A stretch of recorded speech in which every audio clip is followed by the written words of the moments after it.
According to FBI statistics, there are a total of 3,297 violent crimes committed in the U.S. every day.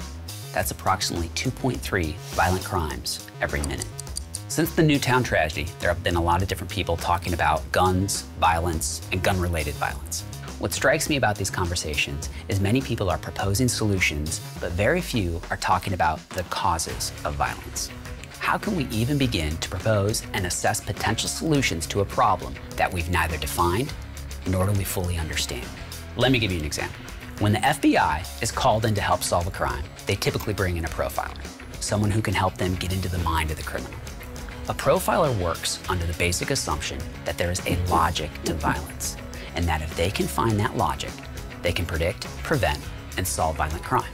And yet when we start talking about potential policies to curb violent activity, we skip this vital step.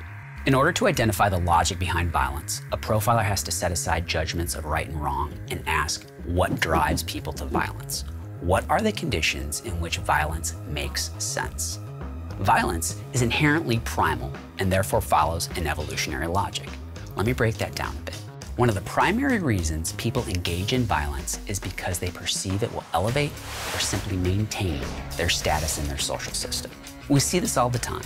Violence is rife in gang-dominated cultures. Violence is the way that people in that system prove that they are a leader or a loyal follower. It is also the way that different gangs within the system vie for power and access to resources.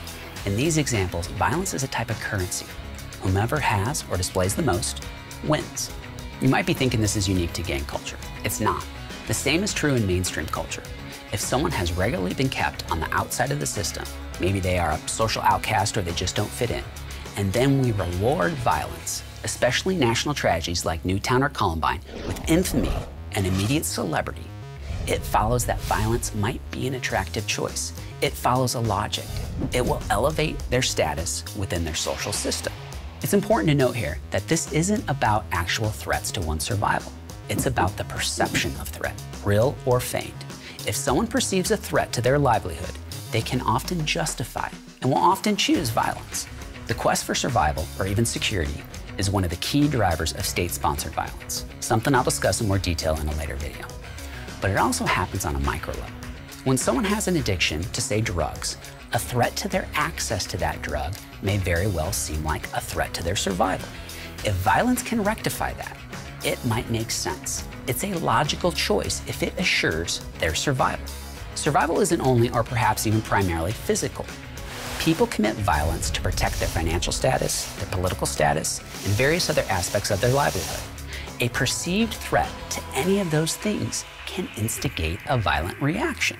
I'm not saying that violence is justified in any of these situations, nor am I saying it's not. That isn't the point. The point is that there is a logic to violence. It follows identifiable and predictable patterns. The FBI calls this profiling, law enforcement calls this a motive. I call this the logic of violence. And yet none of our policymakers seem to be talking about it at all. If most violent crimes follow a logic, identifying that logic gives us access to the tools necessary to begin to curb violence. We can make policies to mitigate logical violence if we understand the logic. But instead of using this knowledge as a tool, we are constantly being asked to focus instead on a tool, a gun, that is sometimes used to commit violence. And that is the most illogical thing of all. According to the stats I began this video with, 10.3 violent crimes have been committed while you were watching. There's a good chance that none of those crimes involved a gun. There's an equally good chance that all of those crimes followed a logic.